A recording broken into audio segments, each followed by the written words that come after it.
Sports development trust కింద ఒక tournament conduct చేద్దామని చెప్పి ట్రస్ట్ అందరూ వచ్చి నిర్ణయించుకున్నప్పుడు నేను అనుకున్నాను, ఈ రాళ్లలో ఏంద్రబ్బా వీళ్ళు ఎంతవరకు చేయగలరు, ఏంది ఈ రాళ్ళు ఇలా ఉన్నాయి, గ్రౌండ్ ఏంది ఇలా ఉంది, వీళ్ళని టోర్నమెంట్ అంటున్నారు అని కొంచెం భయపడ్డాం.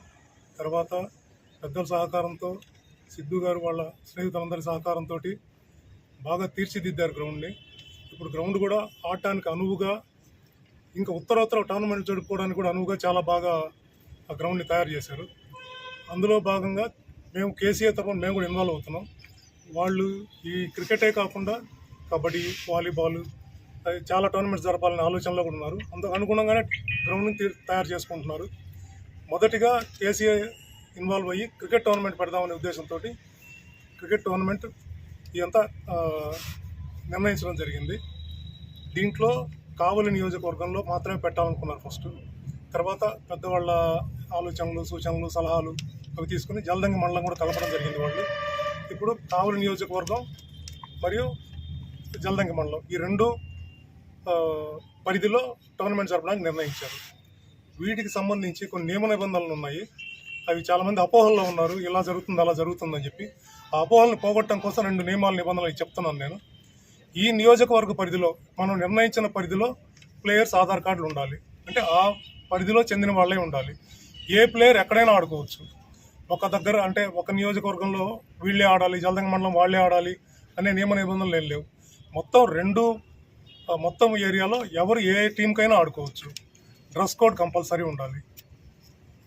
అందరు అపోహలు ఏంటంటే ఎక్కడి వాళ్ళు అక్కడే ఆడాలి అనే అపోహల్లో ఉన్నారు. అలా కాకుండా మొత్తం కావలి నియోజకవర్గం, జలదంగి మండలం అందరూ కలిసి ఆడుకోవచ్చు.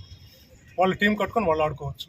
ఇందులో ముఖ్యంగా ఏంటంటే రేపు 2వ తేదీ ఆఖరి తేదీ పెట్టున్నారు ఎంట్రీ ఫీజులు ఇవన్నీ కట్టడానికి. ఎంట్రీ ఫీజు ఇచ్చే రోజే ప్రతి ఒక్క టీము పైన వాళ్ళ పేర్లు లిస్టు రాసేసి వాళ్ళ ఆధార్ కార్డులు ఇచ్చేయాలి. నెక్స్ట్ మ్యాచ్ స్టార్ట్ అయ్యేటప్పుడు ఒక అరగంట ముందు ఒరిజినల్ ఆధార్ కార్డు తీసుకొచ్చి ఈ ఆధార్ కార్డుతో వెరిఫై చేసుకుంటే మ్యాచ్లోకి ఎంట్రీ అవ్వడానికి మేము అనుమతిస్తాం. అంతే. ఇదొక్క నిబంధన ఖచ్చితంగా పాటించాలి. ఇది ఖచ్చితంగా పాటిస్తారు అని చెప్పి అందరూ ఈ టోర్నమెంట్ని సద్వినియోగం చేసుకుంటారని ఆశిస్తున్నాను.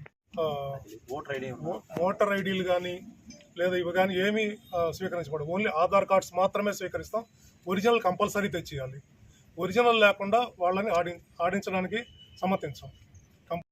ఆధార్ కార్డు మాత్రమే మాకు అనుమతి కావాలి. తర్వాత కావలి నియోజకవర్గ పరిధిలో ఉన్న స్కూల్స్, కాలేజెస్ ఏమైనా కానీ వాళ్ళు కట్టదలుచుకుంటే వాళ్ళ ఐడి కార్డు లిస్ట్ మొత్తం వాళ్ళ పీడీ గారు అటెస్ట్ చేసి పంపిస్తే వాళ్ళని ఆడిపిస్తాం. వాళ్ళు ఎక్కడ ఆధార్ కార్డు ఉన్నా ఇబ్బంది ఏం లేదు. ఆ స్కూల్లో ప్రజెంట్ చదువుతున్న పిల్లలు అయితే చాలు. మినహాయింపు కాలేజ్ పిల్లలు అదొకటే మినహాయింపు.